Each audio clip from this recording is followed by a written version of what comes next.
লেখার ভেতর আছি, এই কথাটা বলতে পারি। ভবিষ্যতে কি লিখবো, বেশ কিছু ভাবনা চিন্তা মাথায় আছে। সেগুলো ঠিক এখনই বলতে চাচ্ছি না। তবে যাই এখন লিখবো সেগুলো দীর্ঘ কিছু লেখার চেষ্টা থাকবে এবং ইচ্ছা থাকবে, সেরকমই চিন্তা ভাবনা আছে। সেটা আপনার সেটা গল্প হতে পারে, সেটা উপন্যাস হতে পারে, সেটা নন ফিকশন প্রবন্ধধর্মী কিছু হতে পারে, সেটা যাই হোক একটা কিছু। বিশেষ করে কথা সাহিত্যের ক্ষেত্রে বলবো যে দীর্ঘ লেখার দিকেই যাব আমি। লেখকের সেই স্বাধীনতা আছে। লেখক যদি মনে করেন যে তিনি আত্মজীবনী লিখবেন, লিখতে পারেন। আত্মজীবনীর প্রতিফলন যেটা যেটার মানে যে কোনো লেখা রিফ্লেক্টেড হয়, আত্মজৈবনিক লেখা, সেটাও একজন লেখক যদি চান তিনি সেরকমভাবে লিখতে পারেন। আমার এখনো পর্যন্ত মনে হয়নি যে আমি কোনো মানে আত্মজীবনী লিখবো বা সেরকম কিছু। আসলে যা লিখি আমি এই পর্যন্ত নিজের লেখা নিয়ে যতটুকু দেখলাম, যে আমি তো আসলে নিজেকেই লিখি, নিজের জীবনটাকেই লিখি। যখন চরিত্রগুলো লিখি, যখন চারপাশটাকে লিখি, যখন সেগুলো আখ্যানের অংশ হয়ে আসে, সেগুলো কোথাও না কোথাও আসলে আমার জীবনের অংশ বা আমার দেখা জীবনের অংশ। তখন মনে হয় কি যে আলাদা করে আবার একটা কিছু লিখতে হবে। এখনো পর্যন্ত আসলে সেরকম কোনো তাগিদ নিজের ভেতর অনুভব করিনি।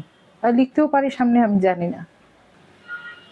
বইয়ের সংখ্যা অনেক বেশি হতে পারতো বা কেন এত কম, এইসব তো আমার চিন্তা ভাবনা আসে না। আমার চিন্তা হচ্ছে আমি লিখব, আমি লিখতে এসেছি, আমি লিখব, এবং একটা ভালো কিছু লেখার চেষ্টা আমার থাকে। কতটুকু করতে পেরেছি তা তো আমি জানি না, ওটা সমালোচক বলবেন, পাঠক বলবেন, আপনারা বলবেন। তো ভালো কিছু একটা লেখার চেষ্টা আমার থাকে। সেখান থেকে আসলে প্রতি বছর একটা বই থাকতে হবে, সেখানে একটা আলোচিত হবে, আমাকে নিয়ে একটা আলোচনা করতে হবে। এইসব বিষয় আমার কখনো মানে আমি আসলে এই বিষয় নিয়ে ভাবিনি কখনো। আর তবে যারা এরকম প্রতি বছর বই করেন তারা প্রলিফিক রাইটার, তারা প্রচুর লিখতে পারেন, তাদেরকেও আমি অনুৎসাহিত করি না। আসলে এক একজন তো এক এক প্রক্রিয়া লেখেন, এক একজনের চিন্তা ভাবনার প্রক্রিয়া এক এক রকম। কেউ অনেক বেশি লিখবেন, কেউ কম লিখবেন। এই সংখ্যাতে আমি আসলে কোনো লেখককে এই পর্যন্ত আমি মানে দেখিনি যে উনি কি লিখেছেন। সেই হিসাবে যদি বলি যে আসলে আখতারুজ্জামান ইলিয়াসের কথা যদি বলি, শহীদুল জহিরের কথা যদি বলি, কিংবা হাসান আইজুল হকের কথা যদি বলি, তারা কি অসংখ্য অসংখ্য বই লিখে গেছেন? তা তো না, বা প্রচুর লিখেছেন এরকম তো বলা যায় না। আর কেউ যদি তবে লেখার মানটা ঠিক রেখে, সাহিত্য বুঝে কেউ যদি মনে করেন যে না আমি আমার লেখার মান নষ্ট হবে না, আমি এরকমই লিখব, তাহলে সেটা যদি ওনার যোগ্যতা থাকে, সেই মেধা যদি থাকে, প্রতিভা যদি থাকে, কেন নয়? রবীন্দ্রনাথ ঠাকুর কি লিখে গেছেন না? উনি তো লিখেছেন। এখন কেউ যদি মনে করে যে না রবীন্দ্রনাথ ঠাকুর লিখেছেন আমিও পারবো, এর ক্যাপাসিটির ব্যাপার। যদি মনে করেন লিখবেন, অসুবিধা কি? তবে যেটা হয় এখন আসলে ওই অত লিখতে গেলে লেখার মানটা ঠিক রাখা, এটা একটু আসলে চ্যালেঞ্জের বিষয়। এটা যে কেউ পারবে না তা বলছি না, কিন্তু ওই বিষয়টা যেন ঠিক থাকে। অত লেখার ভেতর দু একটা ভালো লেখা কিন্তু আসলে তখন হারিয়ে যায়। ওই আস্তা খুঁড়ে খুঁড়ে কে তখন কার ভালো লেখা খুঁজে বের করবে? তো এইটাও আসলে একটা একটা ঝুঁকির ব্যাপার আমার মনে হয়, যে প্রচুর প্রচুর যখন লেখা হয়ে যায় তখন নিজেরই ভালো লেখাগুলো একটা হারিয়ে যাওয়ার একটা সম্ভাবনা থাকে। মেলো এলো শিউলি গাছার বারান্দা হচ্ছে, এটা তো আমার একটা গল্পের নাম, এবং এই বইয়ের নাম গল্প, নাম গল্প থেকেই বইটির নামকরণ করা হয়েছে। তো এই গল্পটা আসলে যখন আমি লিখি, তার আগে ধন্যবাদ জানাই এই প্রশ্নটা করার জন্য। গল্পটা যখন লিখি তখন সেটা আসলে কোভিডের সময়, এবং সত্যি কথা বলতে কি কোভিড যদি না আসতো আমাদের জীবনে, যদি আমাদের বেঁচে থাকা যাপিত জীবনে এটার যে একটা কত বড় একটা মানে প্রভাব আছে, এই লেখাটা লেখা হতো না। এই যে একটা খোলা প্রান্তরের কথা বলা হয়েছে, এটা আসলে এসেছে একটা নিঃসঙ্গতা থেকে। কোভিডের নিঃসঙ্গতাটা যদি আমি অনুভব করতে না পারতাম, তাহলে এই গল্পটা লেখা হতো না।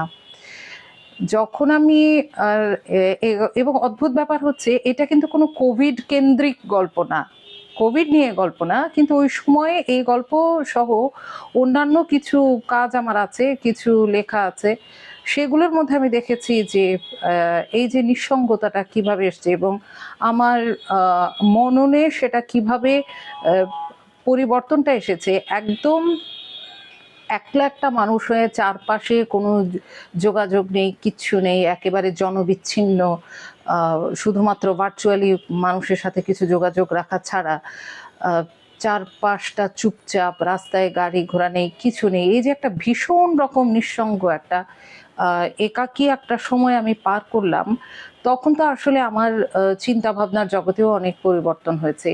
প্রথম যেটা আমি অনুভব করতে পারি, আসলে সেভাবে মৃত্যু ভয়টা আমার মধ্যে কাজ করেনি, যেটা একটা হতবুদ্ধিকর একটা অবস্থা ছিল, যে একটা হতভম্ব হয়ে গেছিলাম যে কি করব বা কি হতে যাচ্ছে, একটা অনিশ্চয়তা।